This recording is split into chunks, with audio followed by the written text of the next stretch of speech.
ನಮಸ್ಕಾರ ವೀಕ್ಷಕರೇ, ನೀವು ನೋಡ್ತಾ ಇದ್ದೀರಿ ಸುದ್ದಿ ಸಹ್ಯಾದ್ರಿ. ನಾನು ಭೂಮಿಕಾ. ಸಾಗರ ತಾಲೂಕಿನ ಚುಂಚಾದ್ರಿ ಮಹಿಳಾ ವೇದಿಕೆ ವತಿಯಿಂದ ಅಂತಾರಾಷ್ಟ್ರೀಯ ಮಹಿಳಾ ದಿನಾಚರಣೆ. ಒಕ್ಕಲಿಗರ ಸಮುದಾಯ ಭವನದಲ್ಲಿ ಕಾರ್ಯಕ್ರಮ ಆಯೋಜನೆ. ಮಹಿಳಾ ತಂಡಗಳಿಂದ ಜಾನಪದ ಕಲಾ ಪ್ರದರ್ಶನ. ಸಾಗರ ತಾಲೂಕಿನ ಚುಂಚಾದ್ರಿ ಮಹಿಳಾ ವೇದಿಕೆ ವತಿಯಿಂದ ಒಕ್ಕಲಿಗ ಸಮುದಾಯ ಭವನದಲ್ಲಿ ಅಂತಾರಾಷ್ಟ್ರೀಯ ಮಹಿಳಾ ದಿನಾಚರಣೆ ಕಾರ್ಯಕ್ರಮವನ್ನು ಆಯೋಜಿಸಲಾಯಿತು. ಜಿಲ್ಲಾ ಮಹಿಳಾ ಒಕ್ಕಲಿಗರ ಸಂಘದ ಅಧ್ಯಕ್ಷರಾದ ಶ್ರೀಮತಿ ಭಾರತಿ ರಾಮಕೃಷ್ಣ ಅವರು ಜ್ಯೋತಿ ಬೆಳಗಿಸುವ ಮೂಲಕ ಕಾರ್ಯಕ್ರಮವನ್ನು ಉದ್ಘಾಟಿಸಿದರು. ಈ ಸಂದರ್ಭದಲ್ಲಿ ಹಲವು ಮಹಿಳಾ ತಂಡಗಳು ಜಾನಪದ ಕಲಾ ಪ್ರದರ್ಶನ ನೀಡಿ ಮನರಂಜಿಸಿದರು.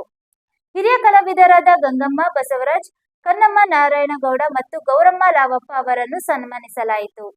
ಕಾರ್ಯಕ್ರಮದಲ್ಲಿ ಭಾಗೀರಥಿ ಪ್ರಕಾಶ್, ಡಾಕ್ಟರ್ ಅನ್ನಪೂರ್ಣ, ರಾಧಾ ಉಮೇಶ್ ಗೌಡ ಸೇರಿದಂತೆ ಅನೇಕ ಗಣ್ಯರು ಉಪಸ್ಥಿತರಿದ್ದರು. ಅವರ